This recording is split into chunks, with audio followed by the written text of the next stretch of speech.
대한민국에서 가장 아름다운 해안로로 꼽히는 큰엉 경승지 산책로를 머금은 제주올레 5코스랍니다.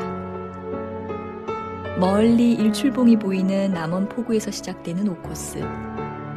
숫자 5가 아닌 감탄사 5가 될 만한 아름다운 풍광을 연출하는데요. 15km 정도 길이의 제주올레 5코스는 대부분의 길이 평탄하지만 울퉁불퉁한 바위길도 지나는 터라 만만히 볼 올레길은 아닙니다. 바다와 맞닿은 남원 큰엉을 지나 손 뻗으면 빨갛게 물이 들 것만 같은 동백나무 군락지가 이어지고요. 물맛 좋은 공천포에 물빛조차 검게 보이는 검은 모래사장이 사람들의 발길을 묶곤 한답니다. 바닥올레와 마을올레를 차근차근 마음으로 담아가다 보면 민물과 바닷물이 만나는 쇠속각에서 어느덧 하루의 걸음을 마무리하게 된답니다. 남원 포구에서 시작되는 바닥올레는 편안하게 걸을 수 있는 길이 서쪽으로 이어집니다. 왼쪽으로는 파도 잦은 바다가 있고 오른쪽으로는 옹기종기 모인 집들이 이어집니다. 왼쪽에는 자연이, 오른쪽으로는 삶이. 자연과 삶의 가운데에서 균형을 찾으며 걸을 수 있는 남원포구에서 우리는 많은 것을 내려놓기도 하고 혹은 얻어가기도 합니다. 바닥올레는 그 길을 이어가 빼어난 해안 절경으로 이름 높은 남원 큰엉 산책로로 가게 되는데요. 엉이란 바닷가나 절벽 등에 뚫린 바위 언덕을 뜻하는 제주어랍니다. 남원 큰엉은 그 이름처럼 남원읍에 있는 커다란 엉이겠죠. 높이가 15m에서 20m에 이르는 기암절벽이 성곽처럼 둘러서 있고 산책로 중간쯤에 큰엉이 보입니다. 현무암으로 된 절벽과 맞닿은 바다는 검은 바위와 멋진 해조를 이루고 있어 바다가 푸르다는 것을 모르는 사람에게 이게 푸른 바다야 하고 설명하기에 딱 알맞은 색을 띠고 있습니다. 바닷물은 속이 비칠 정도로 투명한데요. 그 투명의 명도가 깊어 오히려 불투명해 보일 정도라고 할까요? 큰엉 산책로를 따르는 바닥올레를 뒤로 하고 마을올레를 걷다 보면 해녀가 물을 붓고 있는 석상이 서 있는 곳이 바로 고막물이에요. 고막물은 바위 틈 구멍에서 물이 솟아오른다 하여 붙여진 말이라는데요. 위미리의 고막물은 상수도가 개발되기 전까지 마을의 대표적인 식수원이었다고 하지만 예전처럼 수량이 풍부하지는 않다고 해요. 제주올레 탐사팀이 길을 찾아가며 터득한 비결 중에 하나는 풀숲이 있으면 반드시 들어가 보는 것이라고 합니다. 풀로 뒤덮여 있는 곳에서도 일직선으로 이어진 키 낮은 풀들이 있다면 그곳은 오래전에 사람이 왕래하던 흔적이라고 하네요. 이렇게 몸을 낮추고 숨어있는 오랜 길을 찾아서 다시 이어내는 것이 제주올레 탐사팀에게는 커다란 보람이었겠죠.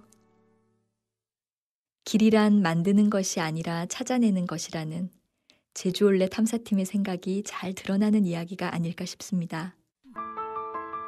이렇게 찾은 숲풀길을 따라가다 보면 남원리와 위미리의 경계 지점인 신구물이 나오는데요.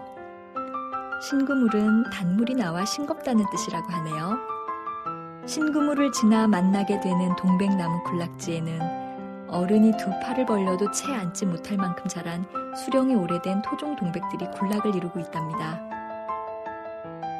동백꽃을 보는 것은 겨울에 누릴 수 있는 호사인 것 같아요. 화려한 색이라고는 찾아보기 힘든 무채색의 겨울. 눈 내린 동백나무 사이로 수줍게 피어있는 빨간 동백꽃. 손 내밀면 손마저도 물들일 것 같아요. 이 동백나무 숲에는 동백만큼이나 예쁜 이야기가 묻어 있는데요. 현맹춘 할머니가 어렵게 모은 돈으로 사들인 황무지에 무진 바람을 막기 위해 한라산의 동백 씨앗을 따다가 이곳에 뿌려 지금의 동백나무 숲을 이루었다고 합니다. 이 일로 현맹춘 할머니는 황무지를 이루는 버득이라는 말을 따다 버득할망이라는 별명을 얻었고, 이 동백나무 숲은 버득할망 동박숲이라는 별칭을 얻기도 했다네요. 동백나무 숲을 벗어나 조금 걷다 보면 올레 스탬프를 찍을 수 있는 곤내골 올레 전방이 있답니다.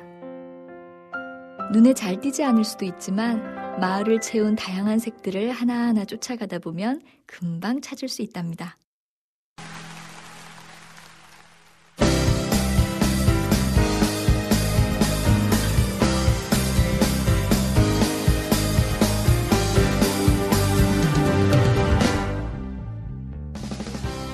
한 번 오고 말 올레길이 아닙니다. 다시 왔을 때도 여전히 아름다운 올레길을 걷고 싶다면 다른 올레꾼을 위해 길 표시용 리본을 떼가지 마세요. 올레 라디오와 함께하는 제주 올레 에티켓이었습니다. 미래가 불안해 보일 때는 눈앞에 보이는 모든 게 동백나무 숲을 벗어나 바다 쪽으로 시선을 옮기면 조그만 섬이 보입니다. 바로 지귀도인데요. 사람이 살지 않는 평평한 섬입니다. 낚시로도 유명한 지귀도에는 해녀들이 해산물을 채취하기 위해 정기적으로 들어간다고 합니다. 지귀도 주변은 해산물이 풍부하게 잡히는 곳이라 바다의 소유권을 두고 다툼도 자주 있었다고 하지만 지금은 위미 1, 2의 소유가 되어 다툼은 없다고 하네요. 이제 넛빌레라 불리는 해안가를 맞이합니다. 넛빌레는 제주어로 넓은 너럭바위라는 뜻인데요. 용천수가 솟는 이 지역 주민들이 여름철 노천욕을 즐기는 곳이랍니다. 제주올레가 처음 개방되었을 당시 이곳에서 노천욕을 즐기는 마을 사람들과 제주올레꾼들이 서로들 깜짝 놀랐다고 합니다. 언젠가 남탕과 여탕이라고 새겨진 노천탕에서 올레꾼들도 목욕을 즐기는 날이 있을까요? 이곳 넛빌레에서 나오는 물은 예전부터 수질이 매우 좋아 식수로 이용되었었는데요. 흔히 좋다고 알려진 고막물보다 이곳 넛빌레 물이 좋았다고도 할 정도랍니다. 5코스에는 맛 좋은 물이 나오는 곳이 많아요. 이곳 공천포도 그중 하나인데요. 맛이 좋은 샘물을 바친다는 뜻으로 지어진 지명인 공세미가 공천포로 바뀌었다는 기록이 있을 만큼 물맛이 좋다고 합니다. 공천포의 검은 모래사장은 바닷물 아래 검은 모래색이 드리워져 물빛조차도 검게 보이는데요. 사람들 머릿속에 있는 푸른 바닷빛이 아니어서인지 찾는 사람이 적어 한여름에도 한적하다고 합니다. 검은 모래 위로 투명한 바닷물이 흐를 뿐이지 바닷물이 흐려서 검게 보이는 것은 아니니 우리 올레꾼들이 그 색다른 한적함을 즐겨보는 것도 좋을 것 같아요.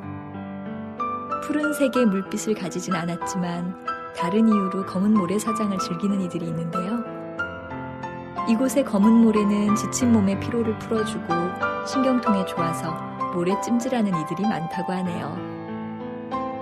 그물을 펼쳐놓은 듯한 모습을 닮았다고 하여 붙여진 이름, 망장포. 다른 이야기로는 예전에 왜구의 침입이 잦을 당시 이곳에서 왜구의 동태를 살펴 봉화를 올리는 등의 방어시설이 있었던 데서 연유했다고도 하는데요. 외적을 막는 시설이 있었다고 상상하기에 지금의 망장포는 너무나 평온해 보이기만 합니다. 포구 주변에 있는 작은 집들마다 빨랫줄에 통통하게 말라가는 한치들이 보입니다. 고요한 포구에서의 한치 말리는 모습은 지나가는 이들에게 평화를 선물하는 것 같아요. 이제 망장포구에서 만난 평화가 이어지는 오르막길이 나옵니다. 바로 예촌망이라 불리는 나지막한 오름이에요. 오름이라고 느껴지지 않을 만큼 낮은 예촌망은 두 봉우리로 이루어져 있답니다.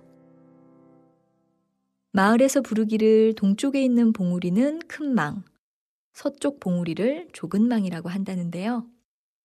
좁은 망과 큰 망 사이에는 깎아지른 듯한 낭떠러지가 있어 바다를 바라보기에 그만인 장소랍니다.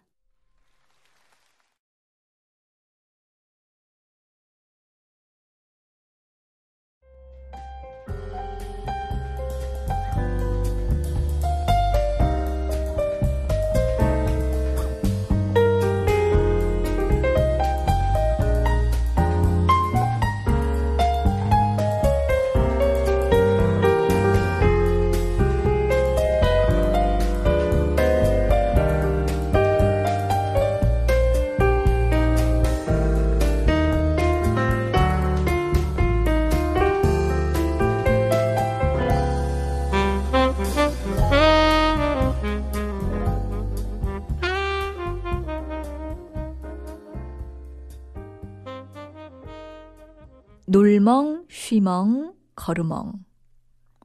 꼬닥꼬닥 걸어가는 제주 올레길. 한반도 남쪽 끝에 있는 작은 섬 제주도는 신비롭고 황홀한 풍광에 역사와 숨은 전통이 숨쉬는 아름다운 곳입니다. 발길 닿는 곳 하나하나가 숨은 비경으로 꽉 들어찬 이 섬엔 행복과 평화와 치유를 누리며 걷고 싶은 만큼 걸을 수 있는 제주 올레길이 있습니다. 마음속 하나를 버리면 아무런 대가 없이 둘 이상을 건네는 세상에서 가장 아름답고 평화로운 길. 제주 올레가 당신을 환영합니다.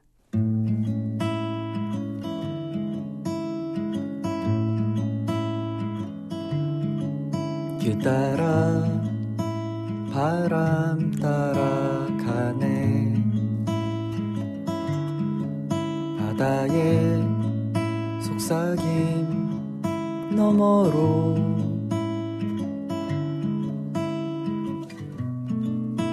만나는 풍경 그 속에